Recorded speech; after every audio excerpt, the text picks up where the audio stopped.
Yeah, those are the ones I had. I was like, those are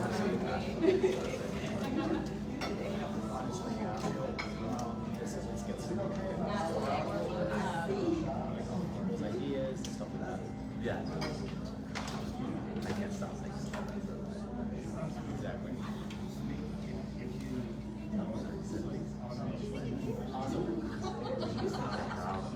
they kept jumping out. Thank you.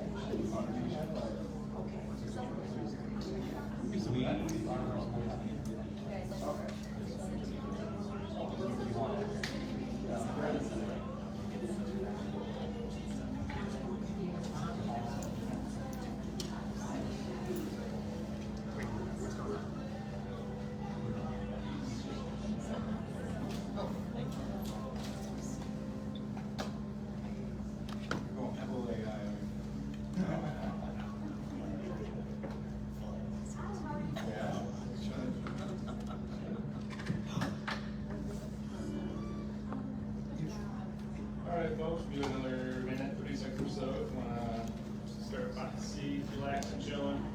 Shouldn't pick up.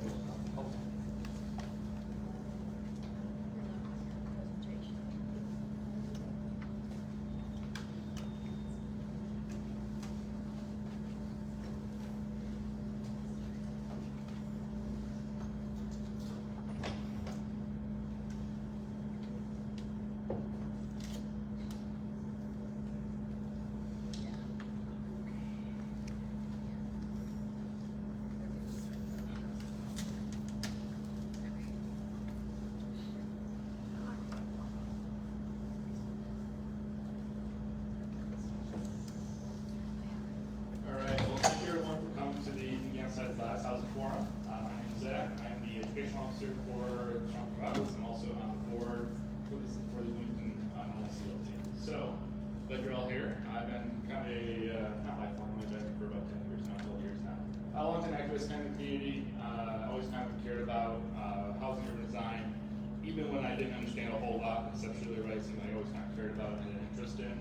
And when these groups started popping up, I was like, all right, well, it's time to get involved. So, thank you all for coming. I hope that you will learn something or find interest in this, and this is what our panelists here. To kick it off, here's the format. It's going to be an introduction. So hello, hi, I'm Zach again. 15 minutes each from everyone, and there'll be a 5-minute Q&A at the end. With us, Bloomington Revivalists, Bloomington-Normal Community Land Trust, McLean County Cohousing Group. All right, cool. McLean County Housing. There'll be a panel at the end for more general Q&As for everyone, and then there'll be a social handshake after. So hope to see you all there if you are so inclined. Kind of kick it off, right? As I'm sure we're all aware, there is a housing crisis here in Bloomington, right? We are 7,500 housing units short, and that is houses, apartments, whole nine yards. It runs the whole gambit, right? That's a lot for only a metro area of about 150,000 people, right? And because of that, housing has increased exponentially since then, right? Housing price index increased by 37% in the last 18 months. And with fewer units available, rents keep skyrocketing, right? And through skyrocketing rents, we see increased homelessness, increased financial difficulty among working class people and people in general around the community. But it's also very hard to build new stuff, right? There's tons of regulations, there are tons of financing issues that will all kind of go into, right? And I kind of want to take a moment to look at this bottom part here. The housing crisis, we know, has many facets to it. So it's affordability, and long-term sustainability, right? That's to say that there are going to be a lot of things that we may not cover today, and that's okay. Feel free to ask about them, right? But issues around homelessness and a number of other things, right? We may touch on, but not going to go into detail, right? But there's so much more to talk about. So with that, the groups we have with us today at Bloomington Revivalists, right? It takes a strong towns approach to development. Now, Strong Towns, if you're not familiar with them, is a national organization who focuses on ground-up solutions for housing and building and reimagining how we view our cities, right? The Bloomington-Normal Community Land Trust looks at long-term affordability by purchasing the land and then leasing out or selling the property on it. And Bloomington Cohousing is going to build a more cohesive and sustainable neighborhood by questioning how we live and who we live with and what does it have to look like. It doesn't have to be the same format every single time. And again, so please hold all questions in the presentation. And with that, I'll invite Noah to talk about Bloomington Revivalists. Thank you, Zach. My name is Noah Tang. I'm the president of the Bloomington Revivalists. So what we are going to be focusing on with my first presentation is, I would say, the structural barriers to adding supply. But just to reiterate what Zach was talking about, we are a Strong Towns affiliated group that seeks to replace Bloomington-Normal suburban experiment with a pattern of development that is financially strong and resilient. We advocate for our community to be safe, livable, and inviting. We are not a political party, but we are a 501c3 nonprofit. We achieve our mission through three basic things: community building efforts, DIY projects, and advocacy. So we see right here for DIY projects, we have done trash pickups in various neighborhoods in and around the core of Bloomington. Advocacy is we're going out and sharing these Strong Towns ideas with elected officials and the public, and community building efforts is really building a grassroots movement here. Now, we're going to be advocating for a Strong Towns response to the housing crisis. And the basic thing is, how you meet up pent-up demand is very simple. It's creating more supply. We have to acknowledge that the current way of doing things is not going to cut it, as that's one of the reasons why we are in this crisis today. Top-down and large firm efforts are not nimble enough to really catch along with the big changes in the housing market. And it is time for us to really encourage our city and our other civic leaders to have a bottom-up approach to this housing crisis. Now, one of the things that we really advocate for is building more resilient communities. On the right here are examples of a bunch of small developers in South Bend, Indiana. And Strong Towns really goes after the idea of unleashing the swarm of citizen developers. Normal people who take it upon themselves to build more housing. This is essentially how cities have been built for forever, up until after World War II. Traditional development patterns make more financial sense for cities and allow for more gentle density and walkability.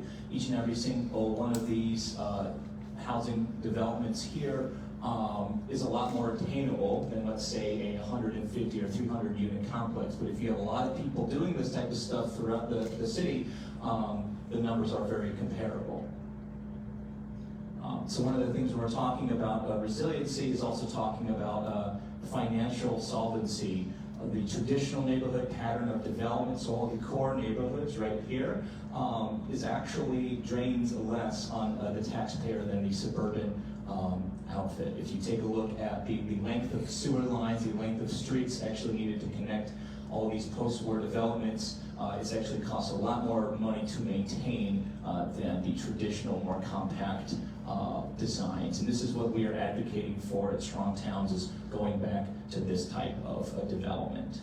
And this is what is called infill, building, rebuilding, or renovating in the urban core where most or all infrastructure is already present. And what we want to make sure is that how can we ensure that these housing projects get completed? And after talking with people who have been trying to get that done for a couple of years now, we've kind of come up with several ideas. This is what I would call hurdles to building better places. This was a report for 2024 architect Steve Muzone. He's one of the nationally recognized people really focusing in on this. There are, I would say, 6 buckets of things that prevent a project that could get done. And we'll go through each and every single one of these, but some more detailed than others. The first one is the administration, the process, and the culture of the city. Bucket 2 is zoning and development standards. 3 is building codes. 4 is street standards. 5 is financing and tax laws. And 6 is utility and infrastructure standards. It often takes only a few items in a single bucket to kill a real estate project. The project has higher aspirations such as affordability. A single item in a single bucket can prevent it from being built. There really must be a broad-based campaign to turn back these impediments to building more financially and economically and ecologically resilient units. First one that we're going to talk about is the administration process and culture of a city. If there are decision makers like city council members, the mayor and city management, as well as planning staff who do not have urban design knowledge, or they have incentives or a culture that promotes and defends the status quo, as well as decision makers who place an irrational faith in these arbitrary rules regarding zoning, it's very difficult to do anything, right? Fix this or anything else doesn't really matter, right? So this is a prerequisite. Next is bucket 2, zoning and development standards. These are the hot topics that you see cities changing, reforming over the past couple of years. One being the parking minimum requirements for houses and other units, separation of uses, family and household size, minimum lot size and unit area, and setbacks, so how far away the building is from the streets. All of these requirements, if you have a certain size lot, you might not be able to build anything on it. Some bottom-up solutions that we saw happen all across the country are removing and or relaxing these standards that leads to more redevelopment in the urban core. So probably the biggest example that I would see is Austin, Texas. A couple of years ago, they voted for more incremental housing types, so they opened up the zoning code, they helped relax parking minimums and all of the other requirements that you need to build a project. And because of that, we start to see rents in Austin have been falling, right? Because they have been able to build more housing to meet up the demand. It's simple economics. Other cities that are more comparable in size to Bloomington-Normal would be South Bend, Indiana, and Muskegon, Michigan. They've done the similar things, opening up their code, really advocating for this infill type development that is more financially strong. Some other hurdles that we see are building codes, right? The international building code versus the international residential code. I know this is going a lot over your heads right now, but depending on the number of units and the types of uses in your building, you might bump up to the international building code, whereas if you only have, I think it's 3 units or fewer in a residential building, it is international residential code. As soon as you get into IBC, 4 units and above, that is where you have to put in fire sprinklers and other elevators and things like that. I'm simplifying things greatly here, but I think that's important to understand. Building a 6-unit apartment is going to be much more expensive than building 2 buildings that are 3 units each. And allowing for that type of development is very important. Another thing is the International Fire Code and how it is applied here in the United States, and I'll kind of talk about that in a second. Now, just to be sure, we are not advocating for removing building codes, but aligning them with current practices in the Western world. Cities across the United States have legalized what is called single-stair apartment buildings, which, if you go into many new apartment complexes, it's basically like a big hotel, right? You have stairs on one end, stairs on the other end, and then a long hallway with units. With that and the other codes requirements, such as requiring windows for every bedroom unit, that does not allow for apartment types of more than 2 bedrooms. So that is also very important. Single stair use allows more flexibility in building, where you can have up to 4 or 5 bedrooms units on a floor, and I think that's important. And what we see here is, since the building footprints are smaller, it is a lot cheaper to build. Okay, so there are cities in this country that are doing that, and I think that's important to take a look at, right? Not everything is going to be awful if we roll back some things, right? We have to change things around. Okay? Some other things, I'm not going to talk too much in detail, are street standards. Transportation engineers and fire chiefs are really, really specialized in their specific tasks, right? But if a certain project has requirements for street standards, maybe the lot is not large enough, and then it doesn't go through, right? And I think that is quite important when we want a place to look livable, because if you can't put in street trees in a certain place, then it really kills the vibe in more than one ways than one. Bucket 5, we've got finance and tax laws. This country, we have a very big bias towards these larger construction firms with a lot of employees. Wall Street has 19 standard product types for buildings. And then when we're talking about that on a national level, right, these Wall Street firms have a return on investment time horizon, which precludes some type of housing development, makes it a lot more difficult to build smaller, as well as cost per square foot, and whatnot. Now, one thing that I would like to talk about is how we can get around that. A lot of cities around the country have lowered costs for infill development through pre-approved designs. Again, I point to South Bend, Indiana, and Kalamazoo actually, where they have these pre-approved plans in place for these developers to put in on these infill lots, which greatly reduce the price of these projects. You could also have creative workarounds for financing. For example, a traditional FHA residential mortgage can actually cover up buildings up to 4 units and 50% commercial space. Not a lot of people know that you can get a traditional 30-year family mortgage on a 4-unit apartment building. As well as these other solutions where we have seen across the country of an alliance of small-scale developers, people who do not do this as their full-time job, but learning from each other's mistakes, learning from each other how they get through the process, and building that common knowledge. And I think that's important to go back to having a system that is a lot more robust rather than having these few very large players really create a monotonous building environment. Lastly, we see utility and infrastructure standards, right? Things like stormwater detention for every new infill project, water, electric, gas, sewer, fiber, and utility easement requirements. All of these are things that could break a project, especially if you think about it.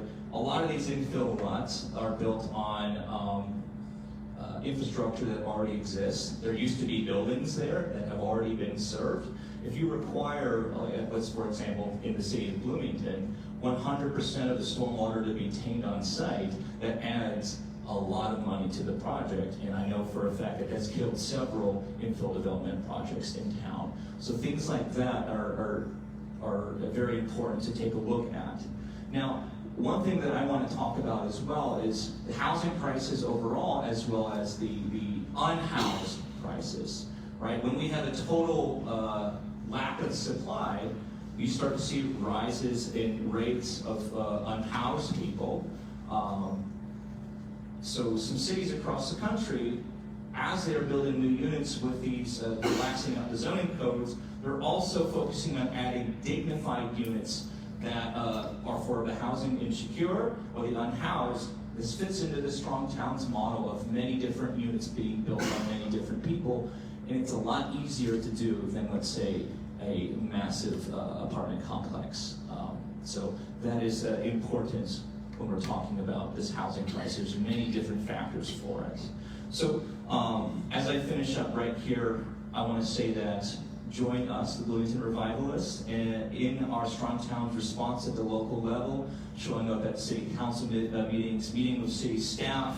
The more that the staff and city council member and the mayor are aware of these reforms happening across the country, the more confident they can be about making said changes. Another thing that can be done is becoming a citizen developer yourself. If you love your city, become part of the solution. Rent out spare rooms in your house, work to build or refurbish housing in your neighborhood, and a resource for that would be the Incremental Development Alliance, which is closely aligned with the Strong Towns movement. But that is the big thing. We're trying to remove these impediments to building new supply. But right now we have some room for Q&A for myself before we have Mark come up and talk about this. So if you have any questions.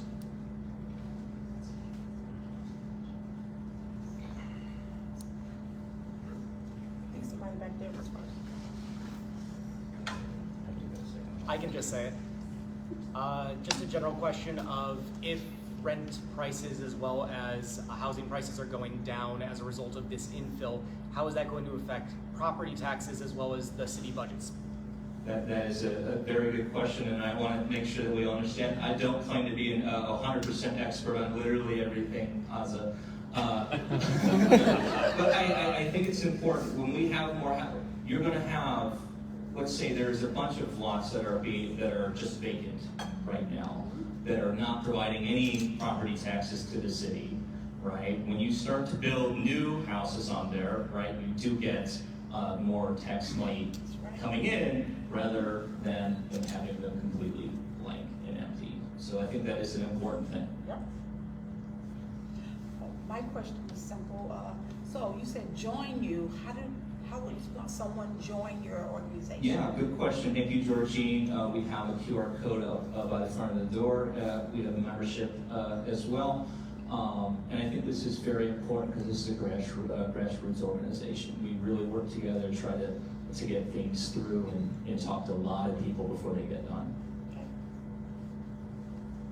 Can I add something to that? So every month we do have social events, and then we also have trash pickups and things like that. And so you don't have to come in and say, I'm going to commit to this 100%. It's going to be my new #1 hobby. Like, come in once in a while if that's what you want, or you can be as dedicated as you want to. But our Facebook group has a bunch of events that we have going on. And so if you have any questions about those, you can come and talk to me on your way out. That just posed another question. Sorry. Okay. How do you choose your trash pickup areas? That is a good question. We work with existing neighborhood associations to find places that need cleaning up. So when we talk about revitalizing town, it's not just about the actual buildings itself. It's about revitalizing that culture of civic pride. So we often get asked by people, and we get joined by people in our trash pickups. So that's a good way to help rebuild civic pride, which is a step along the way in revitalizing the whole economy as well. Thank you.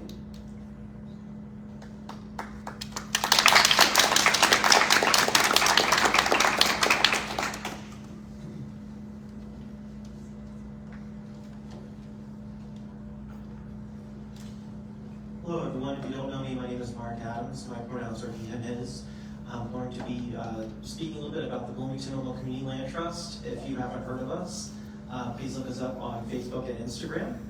And so we are a new nonprofit organization. We are still waiting for our 501c3 to come through, but we did submit that back in early March for that. And so we are in very early inception phase. So what you're seeing here is the interim board. So we started off as a steering committee in early July of 2023. And we became an official interim board in late November of last year. And basically establishing we are an interim board, not a formal board, because we still need to have our first full annual membership meeting. And we won't have that until, of course, after we have our 501c3. And so this is really our interim board. These are really kind of the founding members. There's myself, Mr. Tang, as I call him, Jenna Kearns, Anthony Crispin, Nancy Hirsch, Zach Carlson, Tanner Stark, Kelby Cummins, Georgine Giselle, Joel Studebaker. And I do like recognizing leadership. Georgine is here, she's our VP. Joel Studebaker is our treasurer, and Anthony Crispin is our secretary. So who are we? Our mission is to retain and grow the Bloomington-Normal community by providing affordable and varied housing through a land trust founded on equity, sustainability, and resiliency. And I'm going to get to here in a little bit on what exactly a land trust is and how it works. And our vision statement is to create environmentally sustainable, affordable, and diverse housing through collaboration with community partners to really promote inclusive neighborhoods, institutional change, and good stewardship. And the values, again, are resiliency, equity, and sustainability. Mr. Tang already kind of covered a lot of this, but I do want to call out that in the Regional Housing Recovery Plan that was recently adopted by McLean County Regional Planning Commission, there is a call to support local land banks and land trusts. There is no land bank that serves McLean County. There is a Central Illinois Land Bank Authority, but they do not serve our area, and that would require a county opt-in to really expand their services. So obviously, housing is a racial equity issue. The ratio of black to white homelessness is, as you're going to see here, has continued to be a problem across the state. And at the top here, you'll see the Central Illinois, that's the Central Illinois Continuum of Care. If you don't know that term, it's just a HUD designation for basically areas that address homelessness, to put it quite simply. And for not being anywhere close to Chicago, we're in the top 3 in the state when it comes to that gap there. So we definitely know that by addressing the housing gap, we will directly and indirectly be addressing racial disparities. So it's no hidden secret that Rivian's hiring surge has really turned our housing market on its head. At the start of the pandemic, that workforce was a little under 800. Today is at 9,000. And what that means is that people who are not even living in the state, who are working for Rivian, are coming to live here. And it's great. We get homes, people in homes, and more tax base and more economic development. But the challenge there is that the people who have already lived here are seeing their property taxes go up. They're seeing their rents go up. And that's all because of really rapid economic development. So you cannot talk about affordable housing without bringing up homelessness, because it's a very tangible issue, and if you go right down the street here, you can see it for yourself. It's a very real and human issue, and there's a book out there that I always recommend to people. It's called Homelessness is a Housing Problem by Greg Coburn. If you haven't read it, it's 200 pages, and for being really very technical, it's very digestible. So the key thesis for this book here is there are 2 factors that really explain a rise in homelessness in a region, in an area, in a city, and it's if there's declining vacancy rates, which tend to correlate as well with escalating rental housing costs. Notice how I didn't say escalating housing or home ownership costs. I'm talking about rental, and that's a key distinction. So is that true for us? Well, I'll just let the data speak for itself. You can see right around the time that Rivian did come in, around 2017, was when our vacancy rates continued to start to drop, and that has continued since. And obviously, as you'll see here in the next slide, there really hasn't been any new housing of any kind of size in the last 4 or 5 years. There's been plenty approved, but because of how, as Mr. Tang mentioned, there are investors that really have the control over what goes through, if you will. Financially speaking, we have not seen a return on investment in housing catch up yet because of interest rates. And so you can see there also on the right, rent really skyrocketed starting at about 2020, but really 2021 is when that really rapid increase started and went through 23. Homelessness is not new to our area. In fact, it's just really the visible homelessness. So there are different ways you can describe homelessness. You can just use the HUD antiquated term of people who are living in encampments, or you can actually look at the full picture of people who are precariously housed, doubling up, couch surfing, what have you. But I think one of the things that really always disturbs me is seeing a steady increase in homeless children. That's held true for our area for the last couple of years. And this is the last data I'm going to call out here, aging housing stock. You can see here that a vast majority, over 2/3 of the housing stock in McLean County was built between 1960 and roughly 2000, with a really big jump in this. If you're a Normalite and you've been in Normal for a long time, you know the 60s and 70s was when Normal boomed. And then Bloomington saw that kind of catch up as well. what this is really important is that the numbers are so low for 2020 or later that you can't even see them compared to past years. There is data there, you just simply might have to squint. And then again, if you know anything about what happened after 2009 with the housing collapse, most investors who really, again, do a lot of the funding for housing, whether that's affordable or market, were very hesitant to get back in the housing area following 2009, and that continued. So as our population grows, as our housing household sizes decline, it's just, it's one thing that has led to another. It's not really one factor. So now I'm going to get into what a land trust is. Community land trust is typically a nonprofit. It does not have to be a nonprofit. It can be a government agency, but it's typically a nonprofit that owns land on behalf of a community. Its goal is to acquire that parcel of land and not let go of it. So it is not looking to acquire a whole neighborhood. It's not looking to acquire half of a city. It's simply by a parcel. And if you don't know what a parcel means, it's just really kind of a very small area of land. So typically there's a home on a parcel. Sometimes there's more than one or a multi-family. Really, it started in the 1960s. And so if you're a big history buff, fun fact is that CLTs were a byproduct of the civil rights movement in southern Georgia. These were sharecroppers who were trying to get some equity and actually some really wealth building opportunities. All of the orange dots that you see on that map, that's a little hard to see, are CLTs in the country. There are over 300 in the country. So this is not something new. It is not something that's uncommon. In fact, there are over 6 or 7 in the state, but we are the only one in the state of Illinois outside of Chicago, the Chicago area.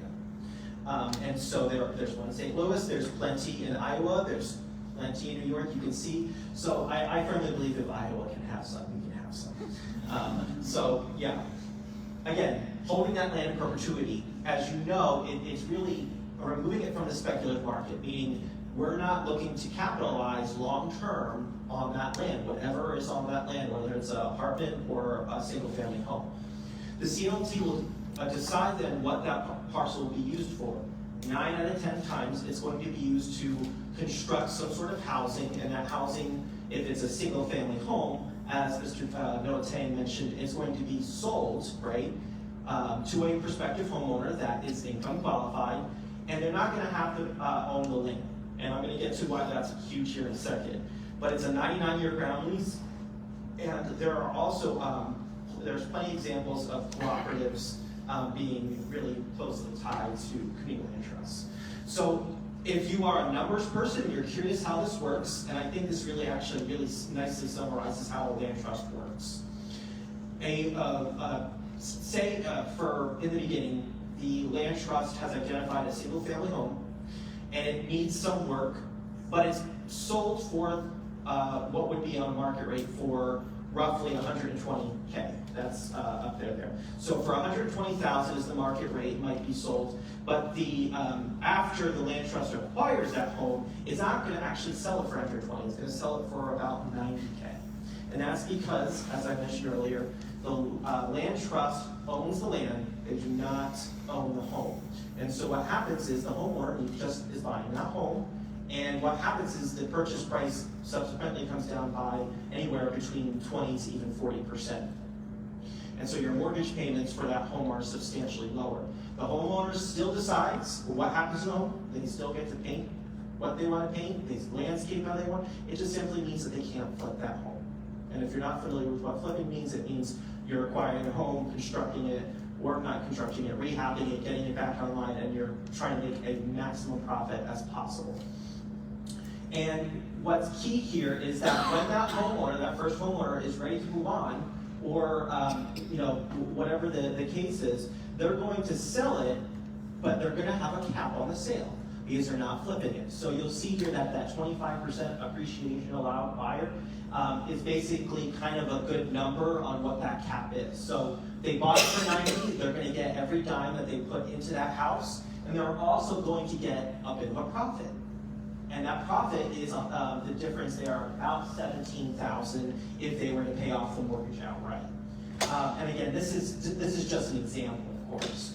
But really, again, not getting, right now, of course, for most homes, you get more than 100% on your return. Right now, this is where the cap is. And that cap can be flexible. So a lot of this I've already mentioned, but I'd like to reiterate. This is an affordable housing solution without the baggage. When a homeowner owns their home, they're more dignified and they feel like that they can hand something down to their children. When it comes to other forms of housing, it can be multifamily housing, that multifamily owner is pledging to not jack up the rent when something like this happens.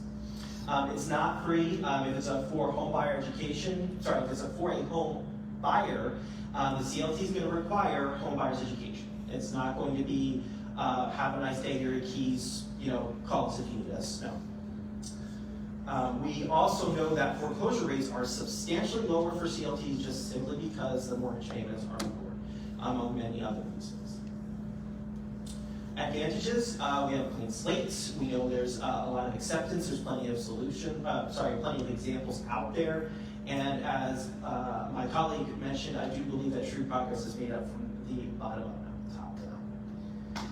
Grassroots approach. So just to be clear, we are not an organization that is being sponsored by another organization. We are truly a grassroots organization that is doing this all on our own. Everyone is volunteering their time, and we literally will not have any administration or operation costs intentionally until after we get our first home and we can prove it to people that it's possible.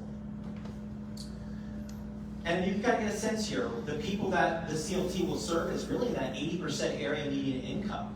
And so it may seem like it's a low number, just hearing 80% in mind, but in reality, that means for a household size of around 2 people, that's 61K and below.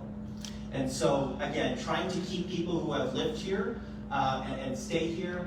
And like I said earlier, the types of housing that can be used by a CLT is flexible. Most times, though, a CLT will start with a single-family home because it's trying to grow, and it's the simplest starting point. The difference between a land bank and a land trust. A land bank is the solution for slower, deader markets. Think poor Danville, but I'm going to pick on you, Danville. The community land trusts thrive and are strong in hot housing markets where there's steady economic activity, where they're worried about long-term affordability, and hence why we have started a land trust. There are different ways to acquire a home for a CLT. That could be paying fair market value, foreclosure sales, anything that's tax delinquent, bargain sales, short sales, full donation of estates, and the other way is simply having a corporate sponsor that is willing to basically fund that project. And so there are different ways to keep it sustainable, but at the end of the day, the CLT does not have to really have a massive team behind it driving it. Most CLTs only have 1 or 2 people running it, because ideally the homeowner is sustainable and kept on and really encouraged to take care of their home. So some last few things I'm going to mention. Most mortgage loan products in the beginning are financed either through Freddie Mae or Freddie Mac, or they're funded, or rather lent through larger banks. Homeowners are not going to own that land. So this is kind of one of the few points that is really challenging for homeowners. And really what that means is, yes, technically you can't flip the home, but there's going to be expectations, right? And this is where the stewardship comes into play.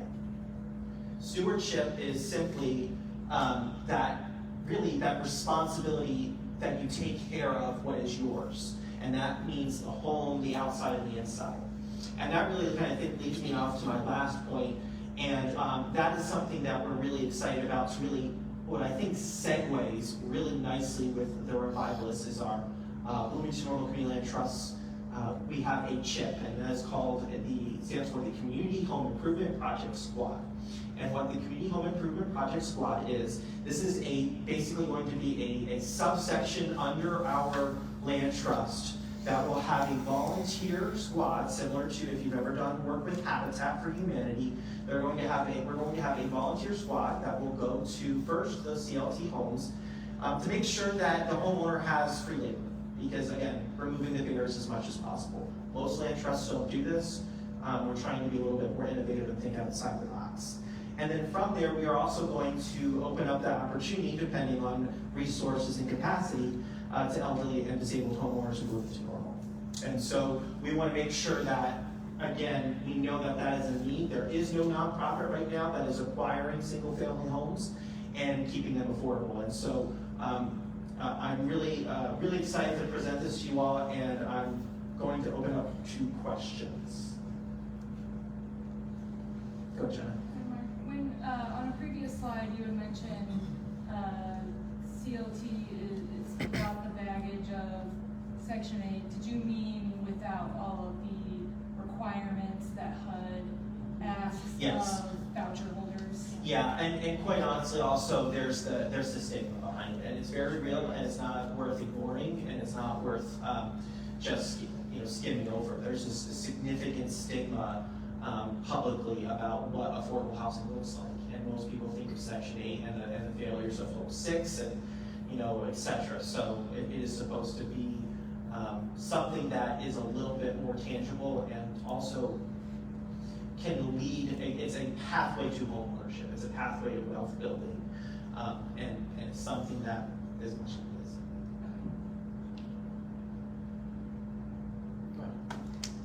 How do CLTs affect real estate taxes? Great question. So my top 5 question, I told Mr. Tang, I said this will be one I get. So property taxes are very nuanced when it comes to CLTs. Most CLTs will say, yes, homeowner, you technically do not own the land, but you will pay the property taxes, because even with your property taxes basically evened out monthly, you're still going to have substantially lower mortgage payments. There are some CLTs that have access to subsidies, and that can help offset a little bit of the cost, but no CLT will pay for them outright. This homeowner is going to pay something. And in fact, we know of some property tax abatement programs that are out there that can help bring it down a little bit. But any other questions? 5 more. Go ahead. So historically, if you look before this recent boom, Bloomington has not really had that kind of increase you see in other urban places in real estate values. How does CLTs fare in situations where there isn't, there was actually a bust during the big housing crisis after 2009 here. How do they fare under those circumstances? It's a wonderful question. So I have not gotten this one enough. I think I've only got it once. So housing markets, obviously, if you're at least 30 years old, I'm 32. If you're at least in your 30s, you should have a recollection of the 08-09 crash. If you are a true Gen Zer, I'm sorry, not sorry. But basically, with the economic downturn, most people will see that their equity in their home drop dramatically. Because this is a stabilizing force, what happens is that homeowner, yes, is not going to see the appreciation, but they're going to, because there's a cap, there's a level, they're not going to see a huge drop in their value. So they're not going to have an underwater mortgage as long as there's, again, no second mortgage or anything weird going on, and CLT would make sure that there is that ramification if there's a downturn, that again those payments are still affordable, because really it's about the affordability of the housing. And so again, the good news is, when the market takes a spike downwards, you're not going to feel what everybody else is feeling. But of course, when we are seeing a boom like we are now, you're not going to see, again, that advantage. So again, it's kind of Can I keep going? that's up to Mr. Chang. One more, thank you. So how have CLTs done historically as far as maintaining their legacy? Like, if they go on for 99 years, 100 years, 200 years, how have they been at passing the torch on to a new group of people to control them? Great question. So because this is an interesting question, because the best practice is that ground lease is 99 years, no longer, no shorter. the interesting thing about it, and this really I think puts into perspective time, the first CLT has not even turned 80 years old. So there has not been really that as what happens. But we do know that it takes a capacity, it takes a firmly established organization to weather the storms and continue that legacy. In terms of really what that looks like, it's really about making sure that there's increased ownership locally in land. So when you have increased local ownership, you're going to have people in the community that can lend a hand, that can help and make sure that that vision is sustained, versus relying on someone on the outside that may disappear. Yeah, thank you so much.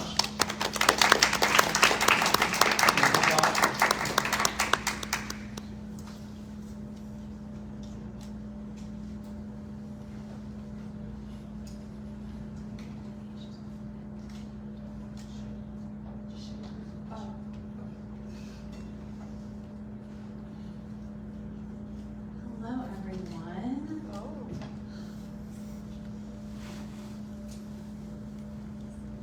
Okay, so I'm Renee, and this is Lauren, and we are here to introduce our group, McLean County Cohousing, and to talk about cohousing more in general. First, a little bit about each of us.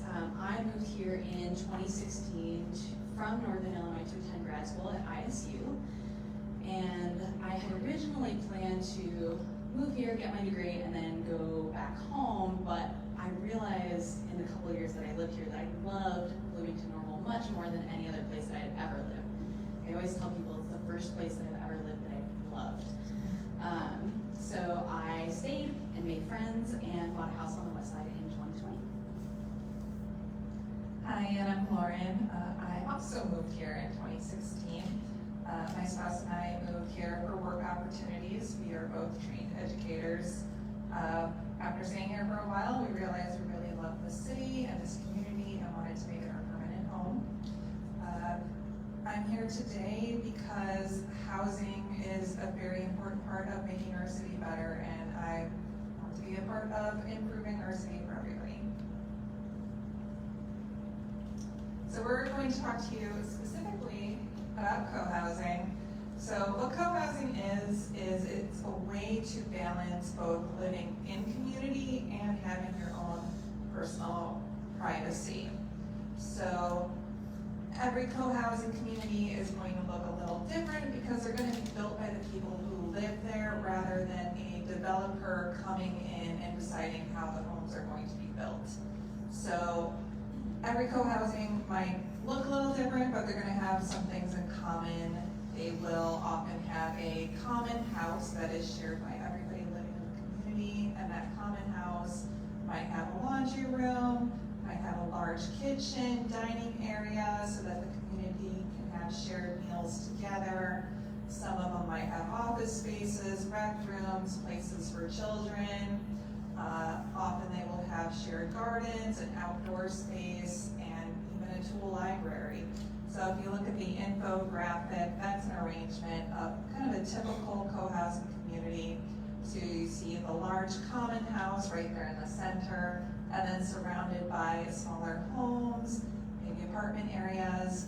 Oftentimes, parking and cars will be kept a little to the side to keep the internal area of the community safe so that people and children are free to walk about the community. Oh, sorry. So in January 2023, Lauren helped establish a group to study co-housing. I joined a little later that spring. And we wanted to study and learn about what co-housing is, what it looks like in already established communities, how we could help get co-housing established in our area, and what each of us would want in our own co-housing communities.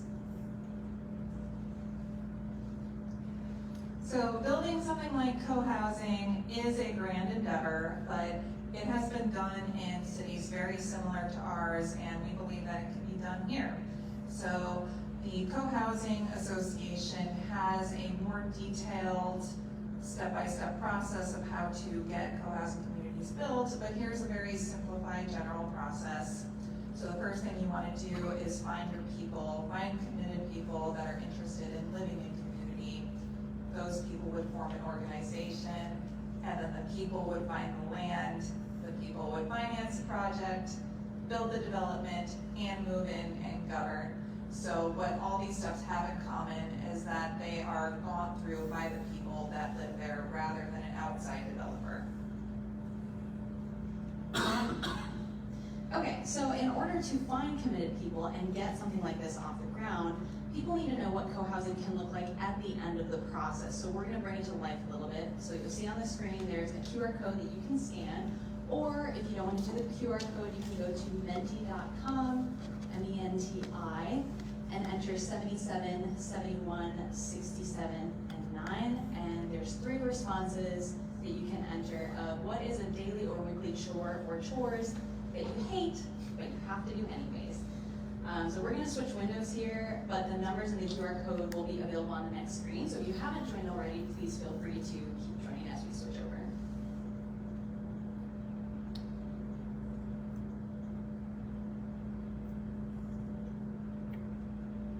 Okay, grocery shopping, dishes, doing the floors. I feel like laundry is a really big one for a lot of people, and so are dishes. Driving, dusting.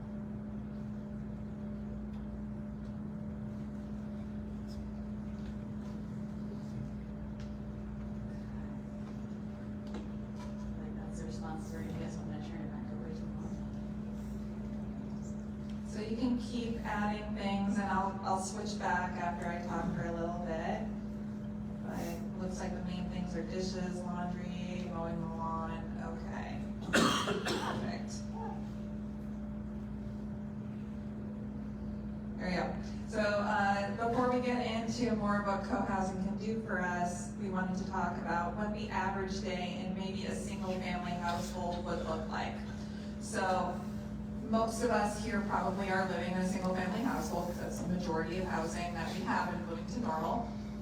So maybe you wake up in the morning, and you know if you don't go to the gym in the morning, you're just not going to go at all. So you got to drive in the morning, and you got to drive across town to get there. Then you come back, and then you're in a rush because you got work later. You got to make food for yourself, for your kid. Maybe you got to pack lunches for everybody, and then you got to drive again to daycare, and then or school or wherever you have to take your child. Then you have to drive yourself to work. If you're taking public transportation, that is going to be very difficult. And then after working 8+ hours, now we're rushing home again, and it's up to you to make dinner for yourself and everybody because nobody else is going to do it. And then you have to take your kid to extracurricular activities, and that's more driving. And then when you get back from that, now you've got to clean the kitchen, you have to do the dishes. That was one of the things that was on the list. Now you have to tidy. I remember I did see dusting on there, so you got to do all that work as well. And then in the evening, you might barely have any time to spend with your kids or your partner, and multitasking does not count. That is not going to be the quality time that we all know that we really need. And if you want to spend time with your friends, you're going to have to do that on the weekends. But you don't have time to do that because you have more work. You have cleaning, you have lawn care, you have gardening, you have to do all the things that you don't have time to do during the week. Okay, so it speaks for itself, but why do we need other ways of living? Well, if we're doing all this stuff and we're driving to work and we're like all next to each other but not really interacting with each other in our individual cars, we're all kind of isolated, and human beings are social by nature. There's a lot of evidence that suggests that we evolved to survive in groups and not alone. And while we're not exactly hunting and gathering, and it's a lot easier to be self-sufficient, social isolation still has a huge cost. So emotionally, it causes things like depression. Behaviorally, we are more sedentary. Physically, it causes high blood pressure and increased risk of dementia.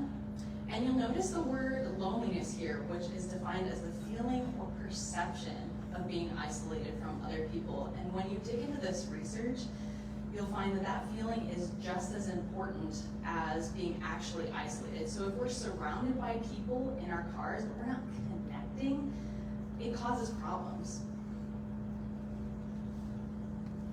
So we know that we need alternatives because modern day America is literally designed to isolate us. If you're living in a single family household, you're gonna be required to own a vehicle to get to work, to run these errands. I know a lot of people who live here, moved here for work, and now they're estranged from family and friends. I can speak for myself and my spouse. When we moved here, we had no family or friends here. And that leads to us relying on strangers for help for childcare. In modern America, there's just a lot of pressure on productivity. We all have to do more with less and less. And the social pressure to own everything yourselves, I saw laundry on that list of a thing that you have to do. So the fact that everybody has to own their own washing machine now. Many of us feel pressure to own our own lawnmower. So, and just keeping up those appearances and having to buy more and more in our modern day single family household America.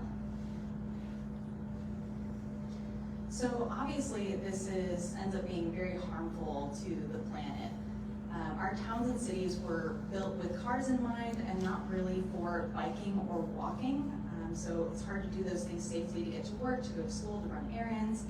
As we mentioned earlier, if you have to take public transportation, it's very time consuming. So if you needed to go across town, what would be a 10-minute car ride, it turns into an hours-long affair. So those things also add to the pressure of owning your own vehicle, and each vehicle that's on the road adds harmful emissions to the environment and causes or contributes to global warming. And if we feel like we have to own all of our own things, energy and resources is going into making those things non-renewable resources, and then they have to get shipped from the factory to us, and that also puts harmful emissions into the environment. And with companies prioritizing profit over quality, a lot of things that we buy aren't designed to last very long. How many times have we been complaining to a family member or a friend that your laptop stopped working or your cell phone or like your washer and dryer is acting up or your car, and they're just like, why don't you just buy a new one? All of those things that go into the landfill, they just sit there, and some things take decades or even centuries to decompose. And on top of all that, when we build single-family homes far apart from each other, it leads to urban sprawl, creating light and noise pollution that harms nature in a variety of ways, including bird migration, frogs mating songs. I hate to say it, but it harms baby turtles' ability to find the ocean. Oh my gosh, I cried a little when I found that. So when we share resources and we're very mindful about the neighborhoods that we create, it helps our impact on the planet in a variety of ways.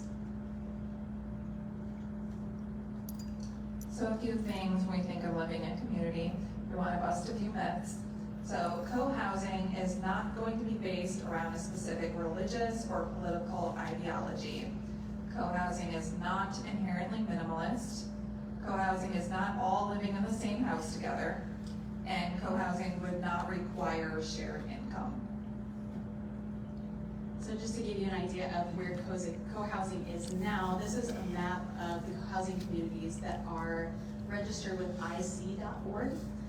So the pink pins are the single properties, the blue is there's a handful, and then there's, in the red, there's more than 10 communities in that area. So if you were to zoom in, they would kind of disperse into the pink pins. And these communities are all over the United States, so they can be in the middle of cities, they can be in more suburban areas, they can be in more rural areas. And this also doesn't include people who are naturally living in co-housing in the form of multi-generational housing. So grandparents live with children, live with the parents so that everybody can help take care of each other. Or when people move in with their friends and get roommates so that they can deal with the skyrocketing rent prices. So this is just an example of like co-housing is already here in the US and it's all over the world. So the next few slides are going to be some example of co-housing in cities that are very similar to ours. So this is Madison, Wisconsin. Madison, Wisconsin is also a college town. This is Village Co-Housing, but there are 3 other co-housing communities in Madison currently, and they have a mix of homes. I know they have a blend of houses and apartments in these co-housing communities. So this first picture is their common house and the common area out front, and then they have a common kitchen where they have community meals and their community dishwashing station so that people can take turns. And Madison, Wisconsin has also recently merged with their land trust, so some of their units are available in that land trust. Okay, and this is Prairie Hill Co-Housing in Iowa City, Iowa. I don't think the laser works in here, so I'm gonna walk around a little bit. So over here we've got the common house and the shared garden. So I believe people take turns working in the garden. In the middle here is an example of how they share resources. So everybody's name gets put on a clothespin. You put your clothespin next to the thing that you want to borrow. And this is things that's really useful to have on property, but not everybody needs. So like crock pots, you don't use that every single day. Ice cream maker, salad spinners, like how many things do you have in your cupboard that you're like, oh, I wish this wasn't taking up so much space in my home? Sorry, that was a little aggressive. And Iowa City is a really interesting example of co-housing because, as you can see, so this is 9 acres of property. So we have all of the homes kind of like closely built together here. And the rest of this is very natural spaces. So we've got the gardens, we've got orchards, we have prairie. I haven't been there myself, but I hear that it's beautiful. But it's still right in the middle of Iowa City. So find a place that you think is the center of the screen with your eyes. Ready? Okay, so where you see that subway, that's like the closest middle spot. That's where the co-housing community is. You can see there's University of Iowa to the north, there's an airport here, and there's lots of services and businesses that are within walking distance of that community. So it's really quite cool. And then the final example we have for you of co-housing is Oak Park Commons in Oak Park, Illinois. This is just west of Chicago. And these are digital renderings of their co-housing unit.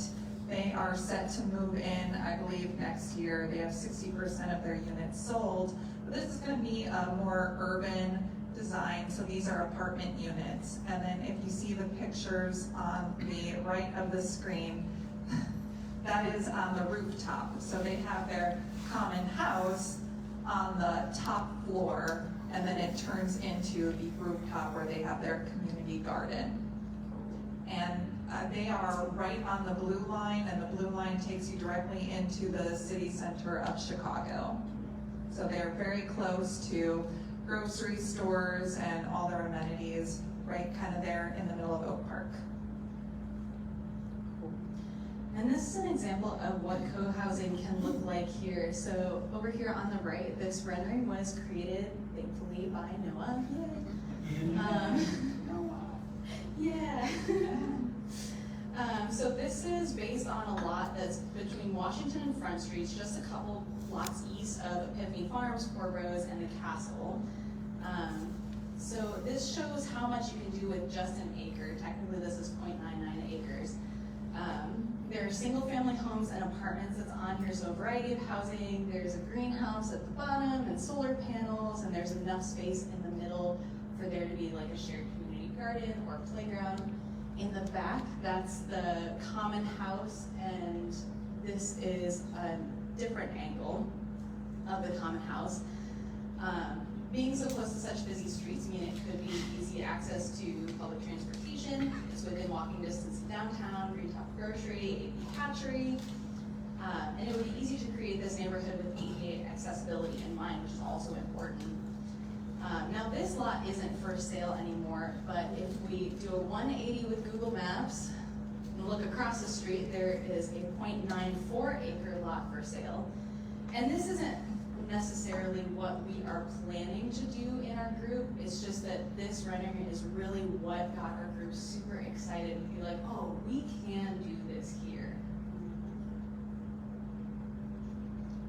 So a little bit of a contrast from the description of a typical day in Bloomington-Normal single-family households. So I wanted to get you guys kind of imagining what your day in co-housing could look like.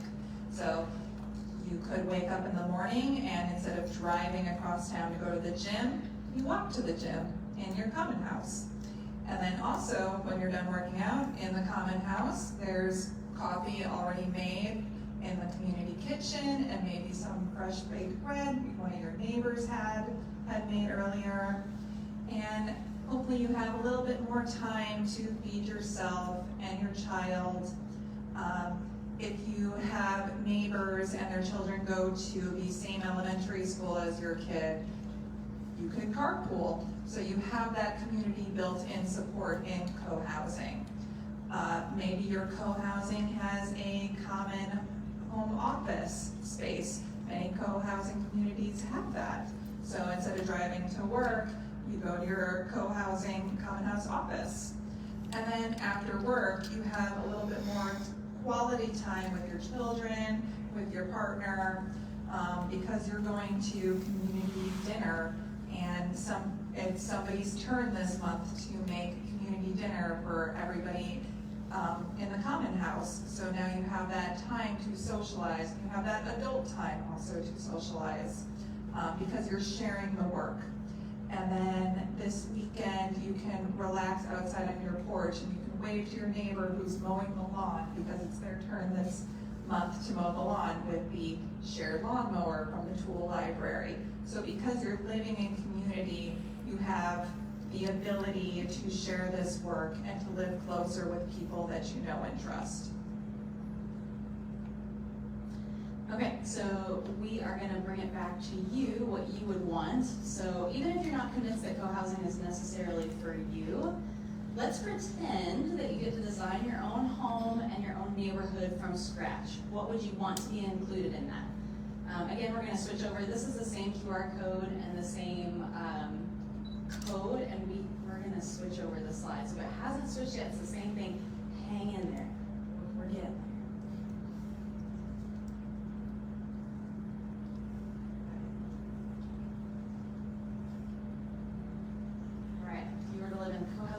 What would you want it to look like? You should be able to enter responses now. Again, up to 3 responses. If it hasn't changed, somebody tell me. Good, okay, thank you. That one house in Urbana. I don't know what house that is.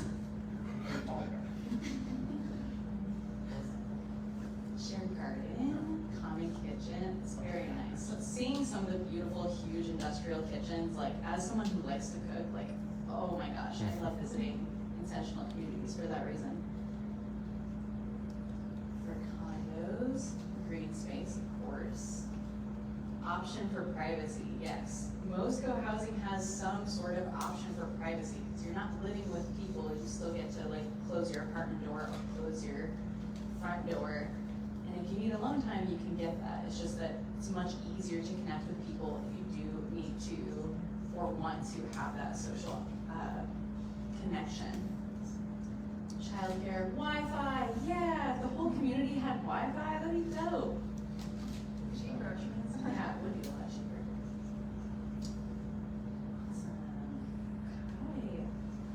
Yeah, this is exactly why, like, if you join a co-housing community or you want to build a co-housing community, you get to mindfully build it from the ground up, and then whatever you want to have in your co-housing community, you can advocate for that a little more easily than if you're just buying a home in a neighborhood. Sorry.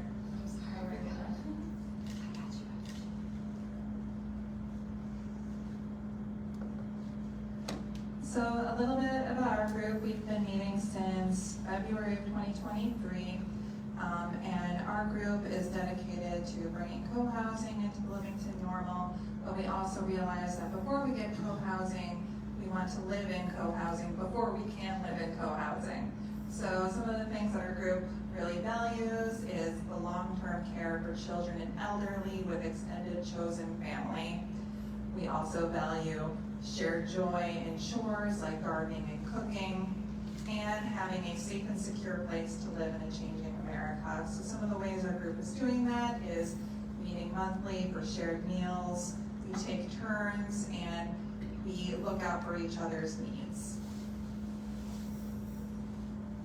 Okay, if you'd like to get to know us a little bit more and either join our group specifically or just learn more about our group, we have sign-up sheets. There's one at the front of the room, and then we're gonna have one at our table, and you can use any medium of communication that you prefer. So if you have a social media handle you prefer us to use, email, phone call, texting, whatever way of communication. We're not adding you to a listserv, it's just so we can set up a one-on-one like coffee and conversation with one of us. If you have more general questions about what co-housing is and what it looks like in other communities, you can go to cohousing.org or ic.org. Those are both wonderful resources to learn about co-housing.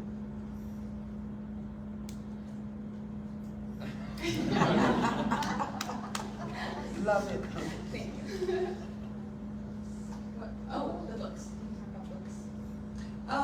There are some library books there on the table with more information about co-housing, strong towns, different things that we've talked about, if you want to get some reading in.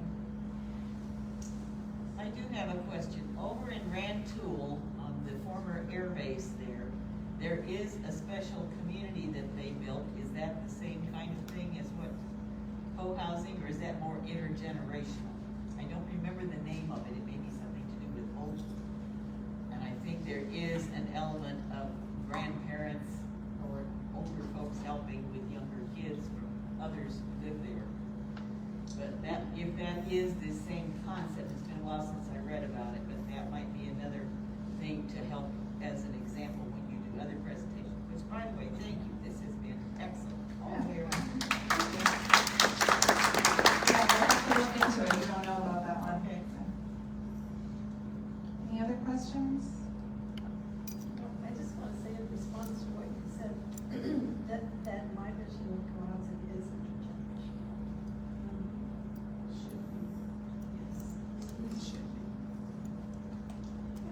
How do people generally go about financing co-housing? So that they would be financed by the people that live there. So the people that are building the co-housing would be responsible for raising the funds for doing that.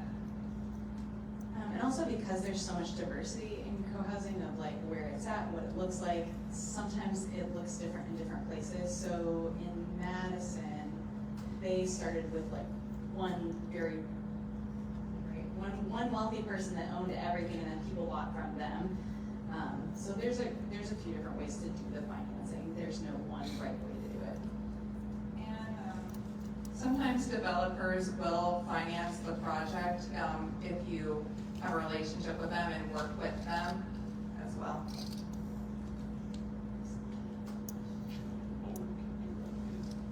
Was there another question? Yes. So I saw one of the examples you had where they merged with the CLT in the area. Is that something that like you guys could see moving forward, or do you have any more thoughts about like you guys specifically here?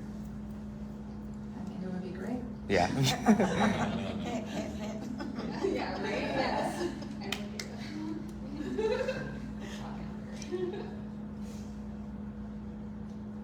I have a question, but doggone it, it flew. I was everybody else's questions and mine just dissipated, sorry. It'll come back in the middle of the night. Yes, You're like, and it's way too late.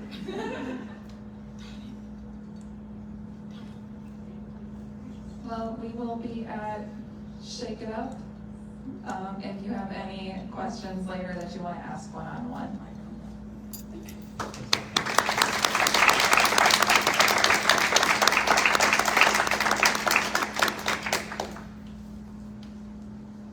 All right, so right now it's kind of just a general Q&A. So if you had, there we go. If you have any questions that you want to ask anyone else, prior or before, or kind of forgot about, ran out of time. Now's the time to ask it. I mean, brush bit shape it too, but now everyone's here. Anyone else have anything else? Guy's not here anymore to have for it. Oh. Well, now also market run away, so we know you'll seal some. Here's one back there. I have a question from one of my friends who's currently watching via the live stream. She would like to know from McLean County Cohousing what the next steps that you have to take are to make this a reality. Right now, we are currently in the process of forming an LLC. So we're a group of about 6 to 7 of us currently, and we are going through the process of formalizing our group so that we can be a little bit more official. Well, and the other part of our group is not necessarily for us all to be in co-housing with each other necessarily, so much just helping it be a thing in our area. So if somebody is interested in forming their own co-housing, they could still join our group, and then we can all work together to build that in different co-housing communities in our area.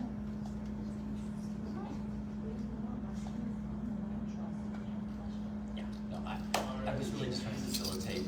So, full disclosure, I'm from the Revivalists, and so the biggest, and one of the things I did actually want to say, I'm just going to take it over for a second, was that we were talking about how you can help, how you can get involved. On behalf of the Revivalists, you can do anything or everything. Everything would be donating, joining, coming to every trash cleanup, taking part in our committees, and also supporting us in the community. And the really important thing is that what the barrier that people don't always remember to mention that I have seen in this town is narrative.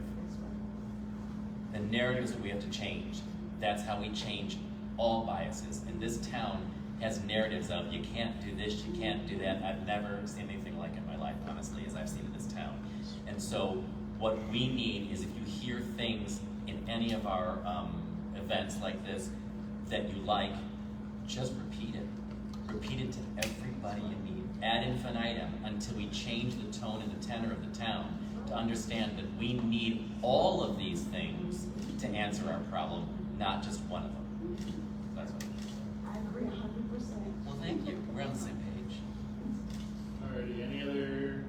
This is a great example. This is all about the ripples and the interconnectedness. So everybody here has a story, has a narrative, and has a purpose at some level.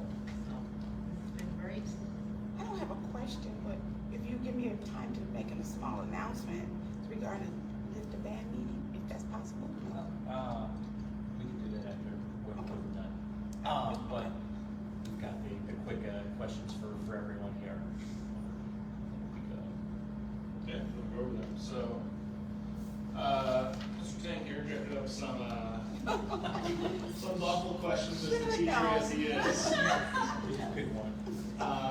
And so, yeah, so I have a selection here. I'll start with the Revivalists. And we want to pick on them for.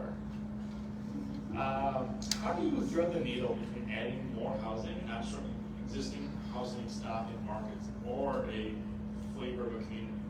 I think that's very important. One of the biggest things that Strong Towns advocates for is the fact that no neighborhood should be encased in glass, right? Because if you prevent change from happening, you have so much pent-up demand, then something big is going to happen. My mind instantly goes to the West Coast cities, San Francisco, Los Angeles, where they have these zoning restrictions, and in California they just passed a law called Builder's Remedy, where if you have a certain number of homes under required where people need to live there, then builders are allowed to go in and build like 10, 20-story buildings.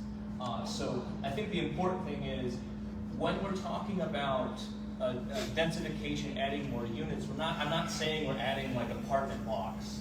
We're not adding like big towers. We're going into these neighborhoods and we're adding fourplexes, so four units, or two units per lot. If you go walk down the street down Dennett's Grove, you will notice that there's not many things delineating an apartment building from a regular family home other than the fact that there might be more than one mailbox on the front door. And I think that's very important, that you can still thread the needle of maintaining this neighborhood character and having that closeness of community. It's all in that built form. Very good answer. Any follow-ups to that, or ask more details? No? Well, I can just say something. We were having a conversation in North a while back here about how I grew up. I grew up in a neighborhood where you could walk to everything.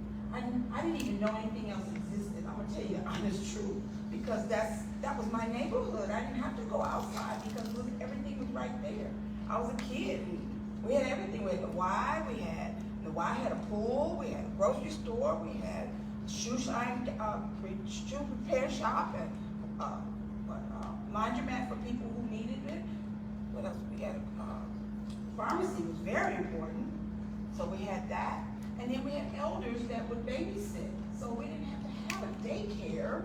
So that's how I grew up, and that's just how I knew it. That was the best living I've ever had in my life. It was wonderful, and I talk about it a lot, and I get teary-eyed because it was wonderful. Absolutely community. No matter what color you was, it was beautiful. And so that reminds me of what they're doing here, bringing that back. Thank you, Georgie. I'm going to swing over to Cohousing, give Noah a break. Just Cohousing, making this conversation about our housing shortage in town. Sure. Well, I think, like when we were watching the Revivalist presentation talking about, what was the word you used, infill, like filling in the gaps. So, like downtown, there are those empty lots that we could fit a co-housing community into, and the fact that co-housing often are slightly smaller homes and closer together to really make it a community would really provide more dense housing solutions to the housing crisis. I remember my question for you guys. Thank you. I remember my question. So how do you propose to get around the, oh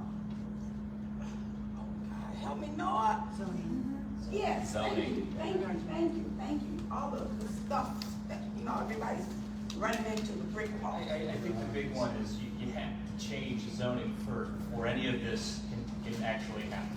So I think talking to people about what co-housing is, because it is very different than the single family housing model. So getting people more familiar with the concept, and then we can have the conversations about changing zoning laws to accommodate something like co-housing.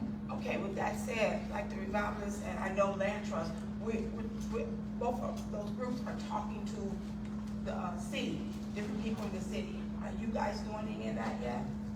I think we would like to. And then last one, just back to Mr. Noah really quick, for the CLT.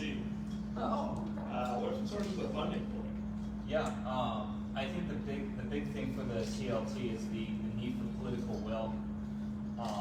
Like Mark talked about, the most recently constructed land trust in the state of Illinois, Here to Stay, which is I believe in Logan Square. They received $5 million in ARPA funding from the state. Governor Pritzker has convened a community land trust task force at the state house level, looking at policy suggestions and how the state and local governments could support that. And I think the big one would be the creation of a local or state affordable housing trust fund. That would be really, really good. But there are many, many ways to fund a community land trust, and I think that's important to be flexible. So, yeah. Hear that? You're a secret millionaire in here. It's money. But with that, I want to wrap it up. Thank you all for everyone for coming. We all really appreciate it. I hope there's something good here today. Hope you go back home, go to your friends, family, right, and talk about some ideas and concepts. I do want to thank everyone up here at the tables for speaking and presenting.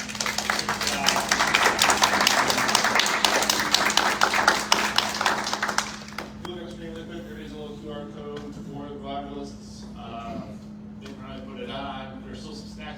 that. Feel free to grab some on your way out. Check out the books, learn a thing, read. It's good for you, good for the brain. Oh, there's some vegetables from our garden. That's what that was. Thank you. Thank you. Does everyone know where Shake It Up is? Just Yeah, and then lastly, Blue Living, the social that Shake It Up is gonna be on Front Street, right across from, what's the address? Right across from Lunch Center, so, to the jail that's on the present. All right. Thank you so much.